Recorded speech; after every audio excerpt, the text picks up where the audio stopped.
એવો મેં વિડીયો જોયો. આ એ તો બધું પતી ગયું ભાઈ. 25 રૂપિયા. જયરાજનો ઓરઘોડો કઢાવવાનો હતો, જયરાજને આરોપી હતો સાબિત થવાનો, એ થઈ ગયો, બધું પતી ગયું.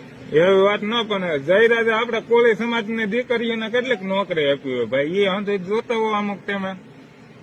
ભાઈ બધી વાત આજે ખરેખર આરોપી હોય એને આરોપી જ કહો. અમે ક્યાં માયાભાઈ અમે પણ કાંઈ એમ તમને ના પાડી, આરોપી છે જ તે હાલો એ બરોબર, પણ એનો વિષયમાં જે વરઘોડો ની તમે કયો છો એવું અંધી વસ્તુ જયારે કઢાતી જ ન ને આપડે એને.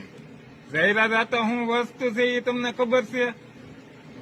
અરે ભાઈ એ જે હોય એ આપણો કોળી સમાજ નો આગેવાન ગણો ને તો એ આગળ કહેવાય આપણા માટે, કેમ કે એને આપણા સમાજ માટે કર્યું છે એવું કામ. આપણા સમાજ ને ભંગવી નાખ્યા ટાંગા ત્યાં સુધી એવું કામ કર્યું ને આપણા સમાજ એવી વાત જ ના. તમે મારી વાત સમજો, આપડા કોળી સમાજ ની બેનો દીકરીઓને અહીંયા ભગુડા કેટલીક નોકરીઓ મળી.